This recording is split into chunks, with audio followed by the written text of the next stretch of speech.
Hello, my friends, and welcome to another episode of Ghost Stories in Folklore. Tonight, my friends, I'm going to share with you 4 different haunted tales from Memphis, Tennessee.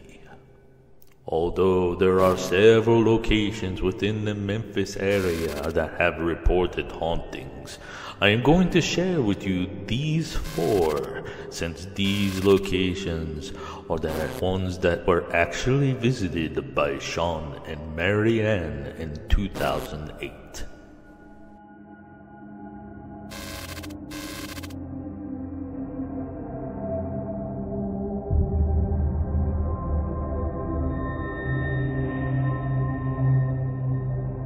Let's get started with the Opium Theater. The Opium Theater is said to be haunted by a pretty little girl with pigtails who was actually killed outside the theater in 1921 when she was struck by a trolley. Ever since her death, she has apparently haunted the theater and is most often spotted during performances.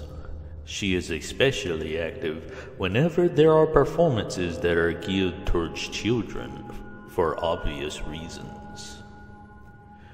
She has become such a fixture at the theater that seat number C5 is never sold. The theater has reserved it permanently just for Mary. Aside from watching the performances, Mary has also been known to slam doors and flick the lights on and off. Next, let's talk about Graceland. One of the most famous tourist attractions in all of Memphis is, of course, Graceland, the former home of the king himself, Mr. Elvis Presley.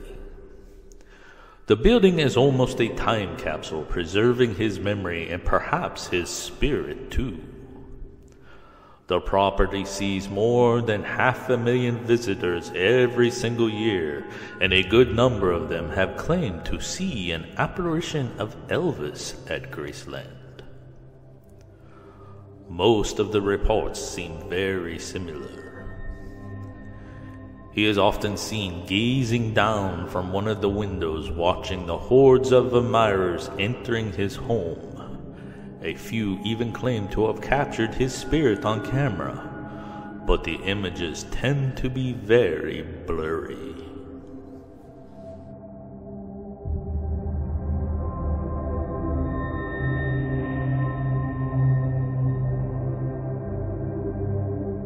Next, let's talk about the Peabody Hotel, my friends.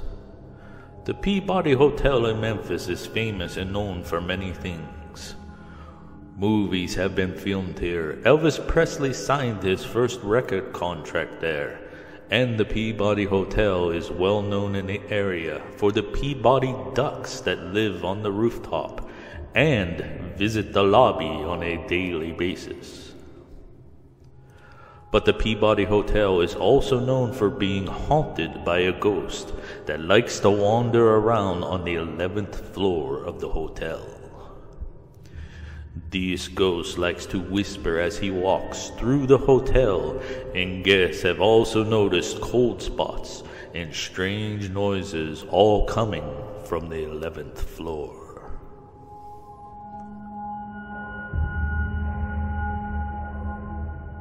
Last but certainly not least, let's talk about the Lorraine Motel. The Lorraine Motel is one of the most infamous locations in Memphis. Why? Well, because it is the site of Martin Luther King Jr.'s assassination in 1968. The motel is now part of the National Civil Rights Museum, and it has not been touched since the day of the assassination. When I say untouched, I mean the bed sheets are still rumpled. There are cigar butts in the ashtray, and Dr. King's car is still sitting in the parking lot. Visitors to the motel say that they get a very uncomfortable feeling, especially in the area where Martin Luther King lay dying. Is this an indication of a spirit still lingering, or simply a residual haunting caused by what was a national, if not a global, tragedy?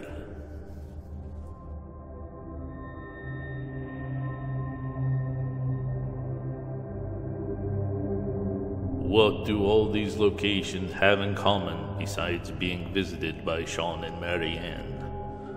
Well, all four of them have been visited by millions of people over the years. All those souls with varying emotions in and out the doors is a great conductor of energy that can be used by the spirits in order to make themselves known to the living. Do you think it is possible that these sightings or hauntings will ever stop? Have you been to these locations yourself? If you have, please leave us a comment by letting us know. If you haven't, make sure you put these locations on your list for the next time you visit Memphis, Tennessee. If you like this episode of Ghost Stories and Folklore, be sure to hit the like button. And if you would like more videos from Panity videos in the future, make sure you hit the subscribe and the bell for notifications. If you dare.